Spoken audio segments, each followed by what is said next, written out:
Last July, I was having a great day. I went crabbing with my brother and his best friend who was visiting from out of town.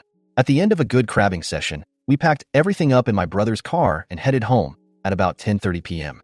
I'd just gotten back into Pokemon Go and was riding shotgun, catching Pokemon.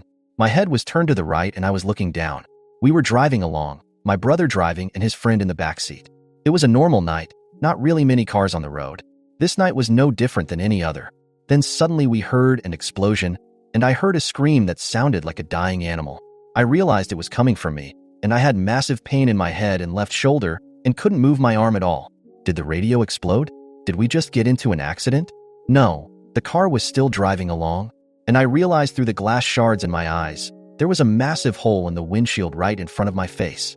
We were moving at about 65 miles per hour, and all I could hear once the screaming stopped was the wind, loud as fudge as it whistled through the hole, and the surreal, deafening silence that surrounded it. My city had been under attack for some time. I found out later that there'd been 200+ assaults on vehicles that summer, where people were throwing large rocks and other shit at cars from the sides of the freeway. For mine, though, some guy decided to fudge up my life further that night by dropping a massive rock from a 50-foot overpass tunnel entrance through the windshield directly into my head while my body moved at 65 miles per hour. The rock would have hit my square in the face if I hadn't been playing Pokemon Go and hadn't been looking down and to the left.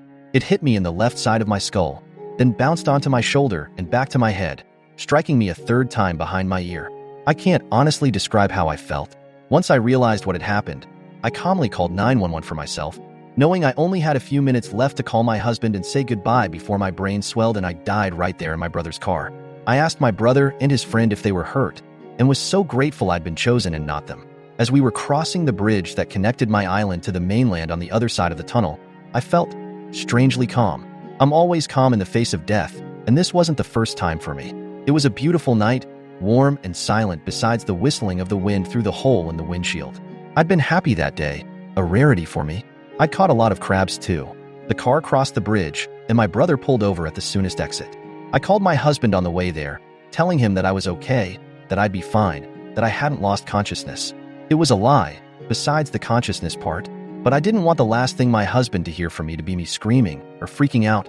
The ambulance met us at the exit, and at that point I started to have what we thought was a seizure. Turns out it wasn't. I was going into shock, which came with violent shaking that resembled convulsions. I remember laying in that seat, seeing the emergency lights flashing, and the door opening to reveal several EMTs and a couple of state troopers. Behind them was my husband's face. He looked calm and loving. He's always been my rock. He didn't want my last moments to be seeing his face in panic. I smiled at him and focused really hard on trying not to give in to the shock or lose consciousness. I thought of my best friend who lived nearby, of the past 10 years that we'd spent together, how everything with him had gone to shit because of his addiction. I thought of my parents. The EMTs were trying to figure out how to move me to the stretcher, and because I had glass shards all over my neck, they couldn't put a neck brace on me. My neck didn't hurt, so I was fairly confident my neck wasn't broken. I stabilized my own head, looked straight forward, got up and laid myself down on the stretcher, because that was all we could do. My husband stood by in silence, and I looked at him and reassured him everything was going to be fine. Those might have been my last words. When I got into the ambulance, a state trooper had shown up and was photographing me and my horribly fudged up shoulder for the investigation. Of course, they hadn't caught the person who dropped the rock, and in my crap hole of a city where crime now runs rampant, they never would. After I was strapped in and ready to go, my husband got into the shotgun seat of the ambulance, and I told him to call my parents. My mom didn't answer, so he called my father, who has always been a total piece of shit who really wouldn't care if I was here or not. He picked up, and my husband handed me the phone through the little window. After I told him what happened, he was just annoyed. It's 11 o'clock at night, and we have to wake up early tomorrow. We can't talk to you now and Mom is already in bed, he said. I told him there might not be a tomorrow, and said I just wanted to talk to my mom. He angrily handed her the phone, and as she complained about it being late, I heard him yelling at her to hurry up in the background.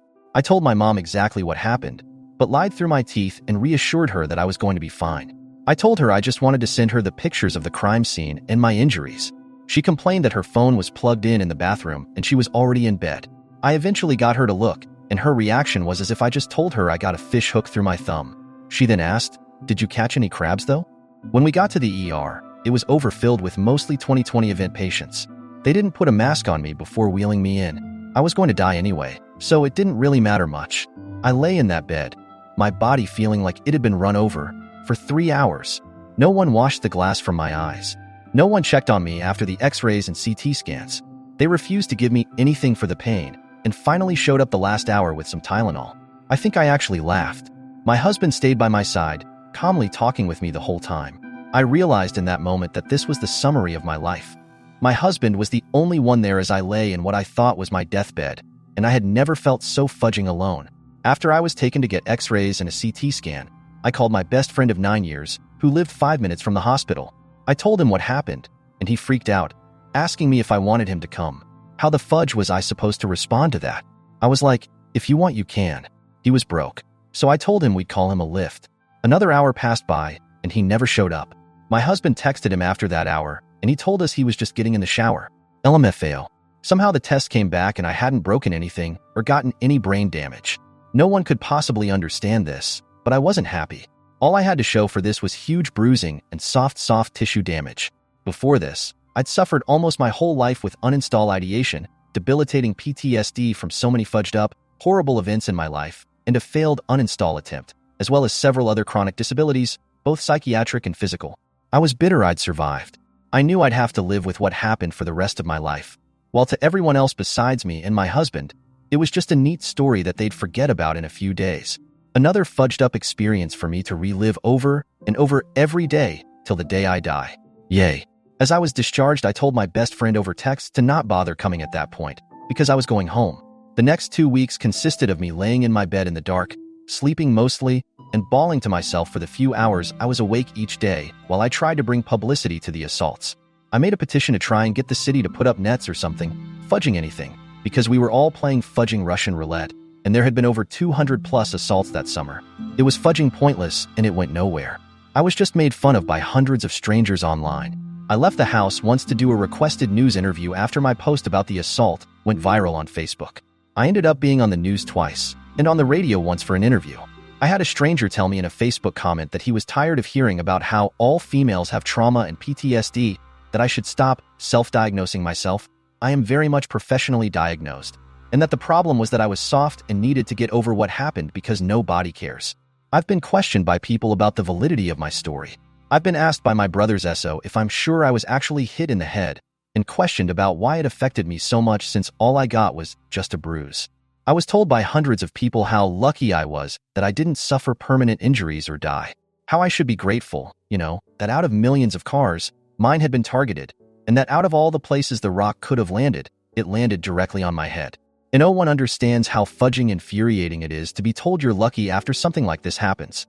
If a woman tells you, hey, I was rugged and forced to perform cuddles on my abuser, or I was cuddled inappropriately as a child, do you tell her, oh man, you're so lucky you weren't actually roped though? Which honestly I've also been told several times in my life, go figure. Nobody fudging understands how insensitive it is to tell a survivor that they're lucky. And guess what? Because they mean the best, all I get to do is swallow the hurt and thank them, and be told off for complaining about people trying to be nice. My husband, my high school sweetheart and legal caregiver who I've been with for half my life, stayed so strong for me for so long, which I feel fudging terrible about. But after about 5 months, he couldn't hold it in anymore and fudging broke down for a couple of weeks. He tried so hard to not make it about him, but he's fudged up from it too. He drove so fast to meet the ambulance that night because he wanted to see me alive one last time. In 2 weeks following, I ate a few pieces of meat one day. That's literally it. 1 meal in 2 weeks. I felt that if I left that bed, I wouldn't be safe. And since then, anytime I leave, I'm fully expecting to be suddenly violently assaulted or killed. My alcoholic ex-bestie couldn't give me a good reason as to why he didn't bother showing up. But after what I found out about him and how bad of a state he really was in before I cut him out of my life for good, I'm not shocked at all. That's a story for another time. But in case he reads this, fudge you man. You're literally the worst best friend someone could ask for, and a crappy fudging useless person. I'll add that many months later he stayed at my house to help me as I was about to be hospitalized for my eating disorder, and stole hundreds of dollars, weed and alcohol from my husband and me to fuel his addiction. That was the last straw before I cut him out for good. My parents never called to ask me if I was okay after that. And after a couple of months, my mother freaked the fudge out because I wouldn't fly across the country with 1 day's notice to have her dog put down, regardless of what I was going through, because she couldn't stomach it. I fudging lost it. I told her that she hadn't bothered to come to my state when her child was likely dying at the hospital, and that it was absolutely fudging ridiculous that she had the audacity to be pissed at me for not being able to accommodate a $600 plane ticket to fly out the next day to have her dog put down when I was about to host guests. After she assured me her and my father's reactions were my fault, because I sounded so calm on the phone and played the situation down, we went no contact for months. Turns out she was diagnosed with a disease that affects her reasoning shortly after though, so I guess I'm not even allowed to hold it against her, right? She ended up apologizing for her behavior eventually, and I let her back into my life. So after being nearly uninstalled, I lost my best friend and parents for a while too. My brother has always had issues with empathy. When I told my brother after getting back home that I had a feeling the reality of what happened was going to hit me like a truck the next day, and that I'd be sad, he looked at me quizzically and said, "I don't understand why you'd be sad about it. If it were me, it wouldn't really affect me at all." There wasn't even anything I could really say about that. There's not point in trying to explain what I was feeling to someone that couldn't possibly understand. I spent the next year with my eating disorder spiraling out of control, with reliving the pain of what happening over and over again anytime something fell in the kitchen, I heard or saw glass breaking, or heard a loud, sudden noise. Every time I get in a car, anytime I see a fudging car, anytime I see an overpass or drive under one. It took me months to be able to ride on the freeway again. And every time I leave my island to go to the city, on my way back, I have to drive right under where I almost lost my life. There was no justice for this. The person who almost killed me was never caught. Life goes on, and I've lived every day alone in the fudging hell that is my head, with my husband as my only support network. Don't even ask me about how therapy went BTW. That's a whole long other story I'm not going to get into. I look totally fudging fine. I've got some scarring in my tissue on my shoulder that you can't see. I'm the image of a perfectly healthy, beautiful, lucky, and happy woman. Today, I told my mom on the phone that I was sad because it was the anniversary of the attempted uninstallation. She looked at me and said, "It's not an anniversary because it's not something worth remembering." Update 1. About a year ago, turning 32, B-Day this month, was almost killed in a random act of violence. I had mixed responses by people on here. Some were very kind and gave words of comfort, and I thank those of you who did, if you remember me, and some were cruel and accused me of faking the story for attention because I wouldn't provide photos/evidence since it would dox my real identity. I was on the news 3 times with those photos, my name, and details completely public. At the 1-year mark, I was in a very dark place and hadn't received trauma therapy specifically for the incident. The hurtful comments on here and in the comments of the news articles were discouraging, and after people started finding my information and posting it in the comments on Reddit, I deleted my post. It took 6 months this year to get my name removed from the news articles, but they're finally anonymous. I said last time I'd update in a year, so here I am. 2 years ago, someone threw a large rock off of a 50-foot overpass through the windshield of my friend's car on the freeway. I was riding shotgun and was struck in the side of the head, then the shoulder, then again behind the ear by the bouncing rock, as we moved at about 70 miles per hour. It was a random act of violence committed by a transient man, and was at the end of a series of over 200 assaults on cars in my area that summer, a symptom of the shit show that is the politics in my city. I went into shock, was rushed to the ER, and suffered a major concussion, damage to my shoulder, and severe bruising. While I went into shock and had violent tremors in the car and in the ambulance, my husband, friends, and I 100% thought I was going to die of a brain bleed. I had no support from anyone but my husband at the hospital and in the weeks to come. My parents didn't fly out, and were just annoyed when I called them late from the ambulance. My ex-best friend didn't come to the hospital despite living 5 minutes from it. I didn't eat for 2 weeks, only slept 18 hours a day, and cried the remaining 6. I've spent 2 years living in fear of leaving my house, and my other already complicated mix of disorders worsened: PTSD, anorexia, chronic pain, amongst other things.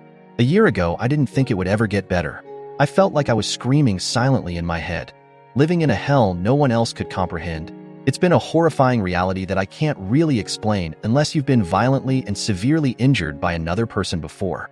At the end of July this year, it was the 2-year anniversary of my assault. I spent almost a year in miserable trauma therapy, EMDR, as well as continuing 4-ketamine therapy that I've been getting for going on 5 years. Slowly, the side effects of the assault have faded a little. This year, I've been able to drive under the same underpass where I nearly left this earth without having severe PTSD symptoms. I've only been suicidal twice in the last year, a record since I was 15. I've struggled with regular suicidal ideation and attempts for 17 years. I've made new friends. I've gotten my eating disorder much more under control. I've cut my toxic piece of shit of an ex-bestie out of my life. And today I started my new job as an executive assistant of a tech startup, and I haven't been able to work a regular job since 2011 due to health issues. I'm also a commercial voice actor, and have been getting auditions in and have been booking gigs. My husband and I are going strong and are even thinking of having kids. We've been together for 14 years, married for 5. Oh, and he and I have gotten insanely good at Fortnite in a short period, statistically, and are going to start streaming soon. LOL Gaming is my escape. I'm proud of myself. I'm not perfect, not even close, but I'm alive. And I think things might be okay. I think there's a chance of me living a normal life. And I don't care if you don't believe my story on this anonymous account. It won't change how far I've come. Update 2. 3-year update. I was almost killed in an attempted uninstallation and literally didn't leave my house for almost 3 years. I'm updating because there were several people who said last year that they were looking forward to my 3-year update. They requested I do one. So here I am. Long story short, I was nearly uninstalled in the summer of 2021 when someone dropped a large rock off an overpass on the freeway, and it went through the windshield, hitting me in the head, then bounced onto my shoulder and then again into my head behind my ear before falling into the footwell. I went into shock and was rushed to the ER and ended up with a bad concussion and soft tissue damage on my shoulder. I already had PTSD, but I developed massive PTSD specifically from this incident and didn't leave my house almost ever for 2.5 years. Near-death experiences / violent trauma really fudge up your perception of life, and you never feel safe again. I get a horrified feeling and intrusive thoughts about death and injury every day. A lot of people on here accused me of making it up. I got a nasty comments telling me it was my fault and that it must have been karma. I removed all my previous posts because when they blew up, people started attempting to dox my real identity with the reports. I even tried changing a few details in the 2nd-year update to make it less searchable, which got me once again accused of making my story up. And it took 6 months to get the media to remove my name from the reports. I learned to stay silent about it, all to avoid the questions / criticism. I was petrified for 2.5 years, only leaving my house once every 3 weeks for doctor's appointments. My husband would be the one to go to the grocery store, take the dogs outside or wherever, always. At the beginning of this year, I decided to force myself to leave my house and to really buckle down with my career. It was extremely difficult at first, and being outside felt foreign and dangerous. I'm a professional voice actor doing mostly commercial who works from a home studio, and I got agency representation in LA in January. Then I managed to get mentorship / coaching from a very famous voice actor. They voiced the main character in a well-known kids show. And my husband and I ended up buying a lovely house in LA, so I can specialize in games and animation. I have my mentor and now good friend to thank for being a huge part of where I got the inspiration and courage to get back on track with my career, which was severely interrupted by the assault. During the house hunting trip in LA, I shadowed my mentor in studio while they recorded a Netflix anime. They play the MC. After they had me perform some lines in front of the casting director and director, I ended up doing background voices on that show. We're moving into our house into the next couple of months, and I can finally leave this fudging place with these horrible memories. The only shitty thing is I was recently diagnosed with a pretty serious autoimmune disease that was worsened by the traumatic event, and that's been a huge obstacle for me, but I refuse to let it stop me from achieving my goals. What happened to me severely destroyed my life for 3 years, but this year I decided I was done letting it affect my career and holding me back. It still affects me every day, but now there are great things that I'm looking forward to in life. I'm fudging determined to kick ass in my field.